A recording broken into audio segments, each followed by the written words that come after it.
Sean Curley here with USA Mortgage. I am joined by my buddy Brian Stevens with the Mortgage Shots. And this is our monthly installment of what in the hell's going on in the real estate market. And it seems like every other day there's a headline. It's something crazy going. So let's just jump right in. Um, Rocket Mortgage about a month ago buys Redfin. And I'm like, oh, okay. A mortgage company that's basically a call center or an online mortgage company buys a technology that has an amazing platform where there's millions of users, on their iPhones or their Androids, just sitting there looking at homes and stuff like that. Well, then they come back out a little bit over a week ago, and then they're buying Mr. Cooper, the largest servicer in the United States. Um, I'm going to let you talk about what do you think that their vision or how they're trying to protect themselves on why they're making these two large acquisitions, and will it affect most of us in the real estate market as being a realtor or a loan officer? All right. Well, first thing, considering the past couple of weeks, I think we need to change the name of this of what in the hell is going on in the real estate industry to what in the F is going on in the real Yeah, estate for sure, industry. for sure. We've ramped it up. There's one thing we do crazy good. Okay. So this whole thing, in my estimation, is, excuse my French, a pissing match between United Wholesale Mortgage and Rocket. And I've got a lot of questions about both acquisitions that have taken place. So the first one we have is Redfin. Now, Redfin came as a stock swap, and that seemed a fairly reasonable place for them to be. What they're going to do is they're going to become a lead gen machine. So Rocket is Mhm. always, I've been over there and spoke with Dan Gilbert and the team, and they're always looking at different ways to generate leads. Redfin is a lead gen machine for them right now. The interesting part is Redfin has a mortgage division, which all of the deals that Redfin is doing, all of them have to go to the mortgage division. I actually spoke with a Redfin agent on a random phone call just a couple of weeks ago. I said, we want to do some marketing stuff for you over here. Is that possible? She goes, I got to run it by Redfin. Redfin holds those agents down so incredibly tight. They have to use Redfin sanctioned marketing. They cannot let anybody hold their house open, even other Redfin agents, but theirs, in all of their deals absolutely must, without exception, go to that retail division of Redfin for their mortgage. So is the acquisition from Rocket going to keep the status quo in place? Obviously, it'll be Rocket Mortgage now. So is this going to be feeding another division of Rocket Retail?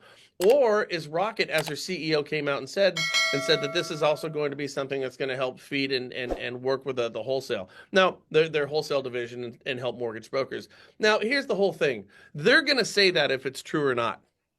They Mhm. have to say it. They're going to say that no matter what. No, this is going to benefit all partners of Rocket.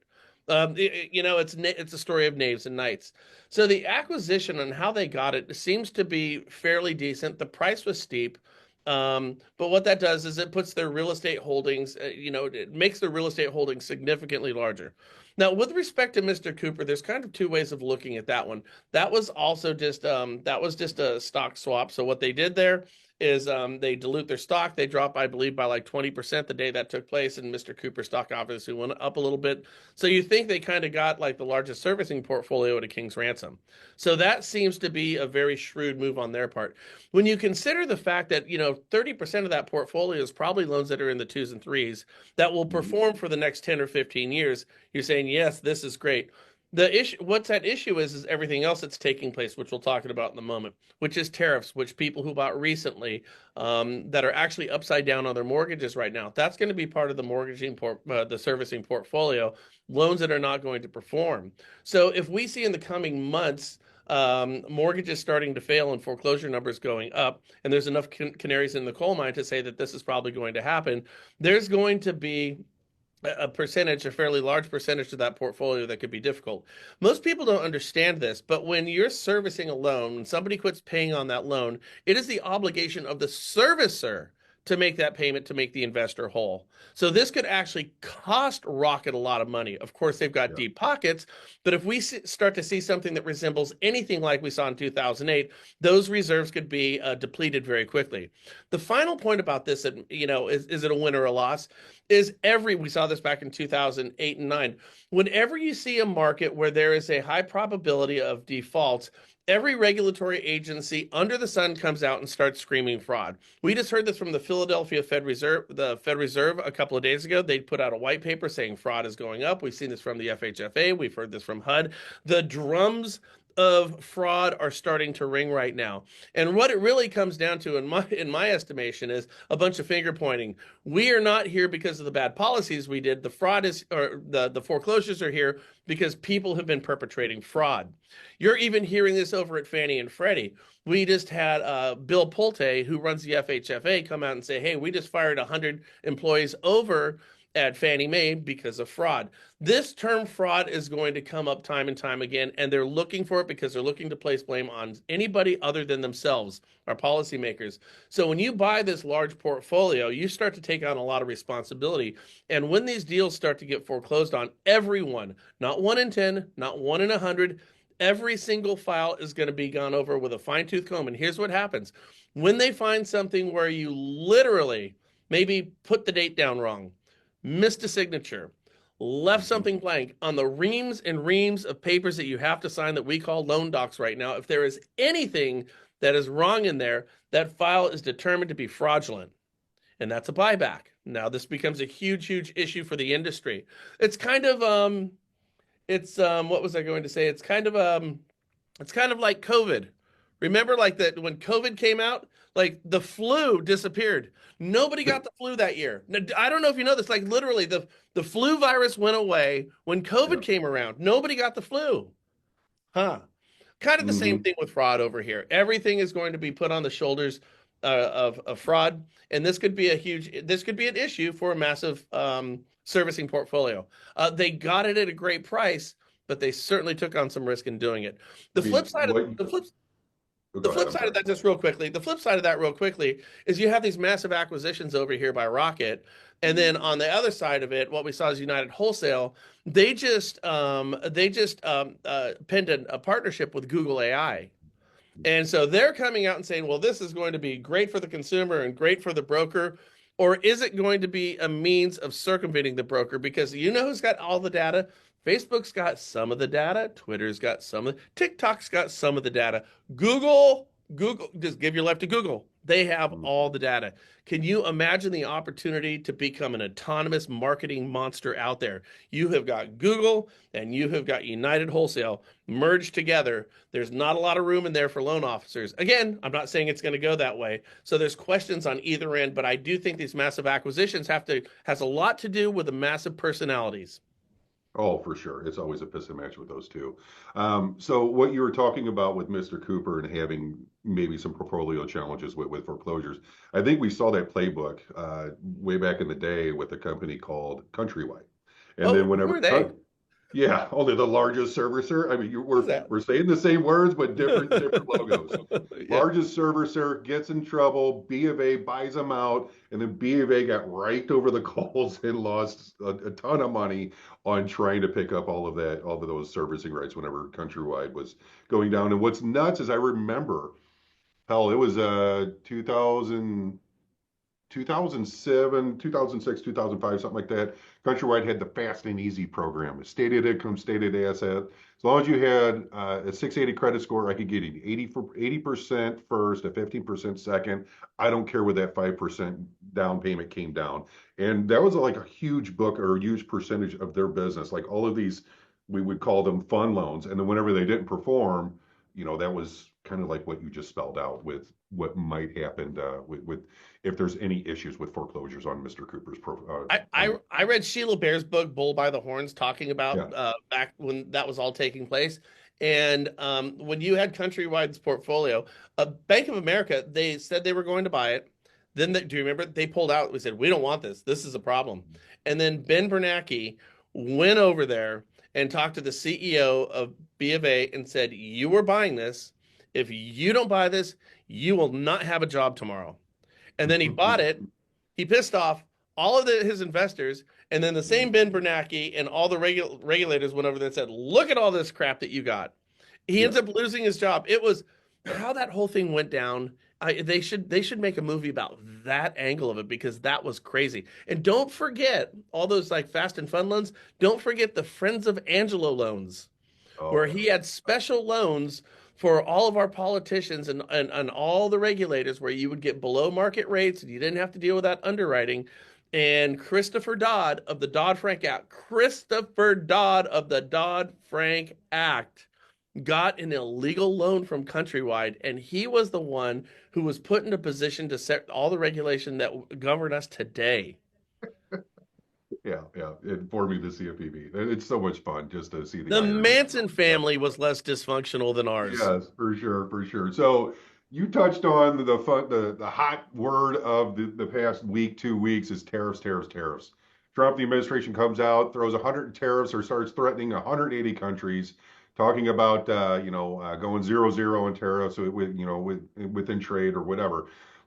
We've seen some crazy, crazy stuff. I've been a little bit over 2 decades. You've been in this business for a little bit longer, and we've seen markets move and be dysfunctional. But this is a fun one to look at. And I can just what I'll do is I'll show for the folks because it's one thing to talk, it's another thing to show them. Whenever we're looking at the 10-year Treasury, this is what we look at to kind of let me share it. This is what we kind of look at to see what in the hell we think that rates are going to do, what investors are going to come out with. And, if we look on a yearly, ever since January 15th, yeah, there were some up days, but the lower that this go, the sexier interest rates get. But something happened on April 7th. We have went all the way up to where it actually opened up at 4.59 today. Now it's come down a little bit. But this huge green is really, really bad for us whenever we're talking about interest rates. And it means that interest rates that we were just talking about 10 days ago that were getting sexier, sexier, sexier. Oh yeah, those are no, those are way gone now. It's like it just like me on a great weekend eating a whole damn cake and I gain 5 pounds, but then I step on the scale and now it's 15. I'm like, what the hell just happened? So Right. I need your crystal ball. I know that there's all these people talking about, oh, China's selling this, or China can't be selling because their currency, is still staying at a level that doesn't show that. I need the Brian Stevens crystal ball of what the hell's going on and what does it look like once the dust settles, which I know is an impossible question to answer, but you're my talented friend, so I'm going to let you roll with it. Yeah, human beings, well, actually, middle-aged men. We are the only thing in the universe that can actually create mass.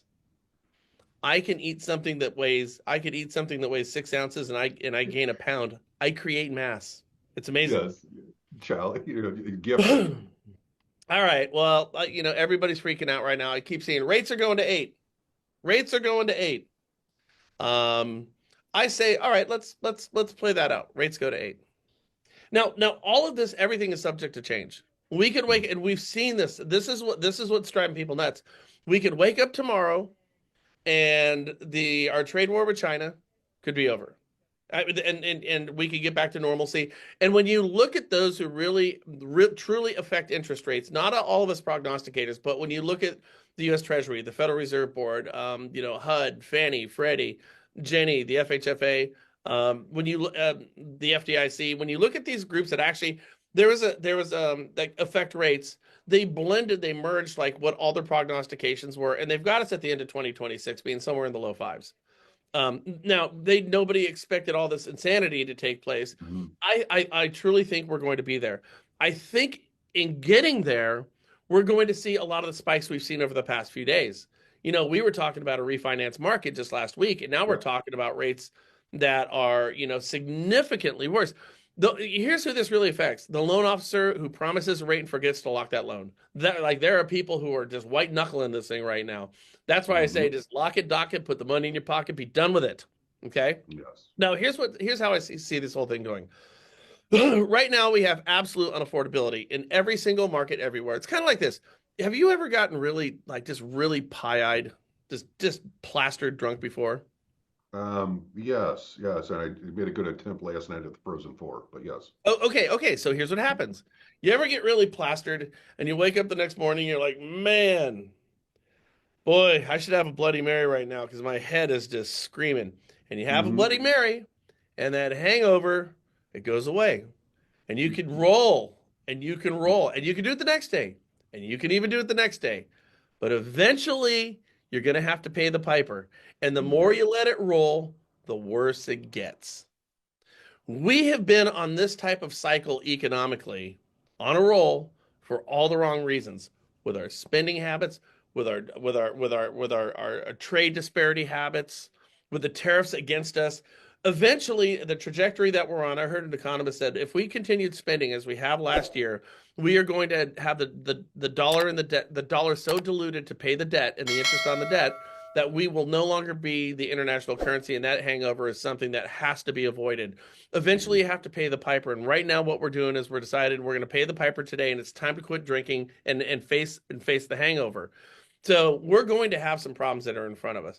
One of the side effects of this jovial ride we've been on is we've allowed property values to become unobtainable. We have literally turned the first-time home buyer into not an endangered species, but extinct.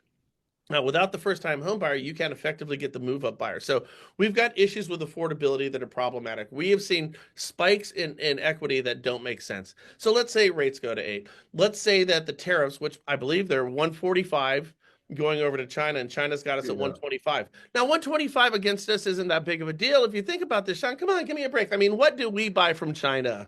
What do you buy from China? Everything from the slave labor. How about the computer we're on, the glasses you're wearing, the shirt you're wearing, the shoes you're wearing, the underwear you're wearing? Everything is from China. So, those $190 Nikes, no big deal. They're just going to be $400 tomorrow. That's not going to affect you. But you see, here's how I see this. When we had massive, out of control inflation back in the 1980s, Paul Volcker went out there and he did what Jerome Powell was trying to do, but Paul Volcker did it the right way. He raised rates 3 times as high as Powell did, and he did it in a quarter of the time. And we went and looked at this and we got the message. We said, oh, and we stopped spending and all of our supply lines replenished and we had a surplus. Prices came down, inflation under control for the next 50 years. Did it. Now, what we're doing over here with Powell is Powell has kind of going about this a slow way. And it hasn't had the effect that we need. It's like what Volcker did was chopping her arm off with an axe, and what Powell is doing is like chopping her arm off with a butter knife. Well, that butter knife is going to hurt because it's going to take a lot longer to get through. These tariffs are going to actually have a Volcker effect on our spending habits. When my shoes are $400, not $180, I'm not buying them. I call this our conspicuous consumption. And for 75% of the population that doesn't have any savings out there, they're going to be forced to save their money because all the shit they're buying right now, they're not going to be able to afford tomorrow. They're going to have to save that money. Home values are going to take a significant haircut. If home values take a significant haircut upwards of maybe 15, 20%, that would be massive. And everyone's going to say, oh my God, we just lost $15 trillion in equity. The world is ending, and it might put us in a recession that people are calling a depression. But even if we lose 10 to 15%, the vast majority of people who bought houses over the past 10 years are going to realize so much equity that it's going to put them on what would be a normalized trajectory, not the one that we've been on. They're not going to lose their ass on this stuff. It's going to put us back on a normal trajectory. Now, during this time when we're having our tariff war, it will inevitably get fixed to something that is a little bit more favorable, hopefully, to the United States. Of course, if rates are high, they're going to have to drop down because people aren't spending money because we have the Volcker effect on our economy. So now we come out of this thing, the trade war, 6 months, 12 months down the road. And we come out and we can realize what's going on. And I'm looking at properties. I'm saying, oh my God, I can actually afford to buy that thing. Look at rates are at 5.5%. And for the first time in my life, for 70% of the people out there, I actually have some money in my pocket. It's going to create a better buyer. It's going to create a more responsible United States and a much more responsible housing market. Because you see, back when we had rates in the 2s and 3s, we always bid up to not the sales price. We bid up to the payment price. So it doesn't matter if rates are 2s or 10s, we're going to bid up and find out the maximum that we can actually go ahead and afford. So we have a market right now that is sustainable by rates in the 2s, yet we're in the 6s. Well, that's an unsustainable market. It's an artificial market that was created during the whole COVID pandemic. So what this is going to do is pull prices back down a little bit. We want rates to be somewhere in between 6 and 8 in the ebbs and flows. That's where we're healthiest. We have an unhealthy artificial market. This whole hangover that we're going to go through is going to bring some normalcy back to us for the long term. So are we going to have pain over the next 6 or 12 months? Yeah. And there's going to be so many black swans. I don't even know. This whole thing could end tomorrow. But if it plays itself out in a reasonable path, yeah, I think we're going to see rates somewhere in the low fives. I think we're going to see houses that are a little bit more affordable. And, and I think this is going to be a good thing and it's healthy all across the board. Well, and you talked about the first time home buyer in there, and what's nuts is the average age of the first time home buyer is 38 years old. I mean, that's whenever I And the think average, first time home buyer, it's somebody that's out of college, starting their career, starting their life, or starting their family formation, not a 40-year-old that's finally getting out of mom's basement. I mean, that's yeah, just crazy. you don't have you have jaded first time home buyers. You've gone through that thing where you think this world's a wonderful place. The aspiring, enthusiastic, happy 20-something-year-old. No, we got jaded buyers. And the average age of a buyer when you blend it is 57 years old. It's almost retirement age. Mm. Now, this needs to be corrected, and the only way to get there, Sean, unfortunately, is to go through some pain to deal with some of the corrections from all the partying we've been doing in the past. All the Yeah. partying, all the fun, all the bubbly, all the conspicuous consumption. Yeah, it's time to pay the piper, and I think that's what we're doing.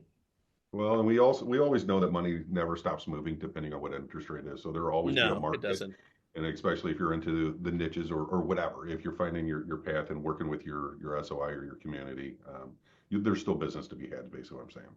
All right, Absolutely. we got about 7 more minutes. You had a fun show talking about dysfunction or what the hell's going on over at Fannie Mae and Freddie Mac. It's a little bit of I wouldn't say an S show, but kind of is. And there was talk whenever the new administration came in that, hey, Fannie and Freddie's been under government conservatorship for way too long. They've more than paid their debt back to, the handout that they received, whatever. And it's time to let them release and then let the stockholders that own that stock of those companies to rightfully get some dividends or some profits from them being just an amazing profitable center. So what is going on at those two agencies? Because you see videos of, they're paying X amount of dollars to a rent per month, and there's not a single person in there, or people are getting fired. So go ahead and enlighten us. Well, here's the thing. Last year, which was one of the worst years on the books for mortgages, right? Mm-hmm.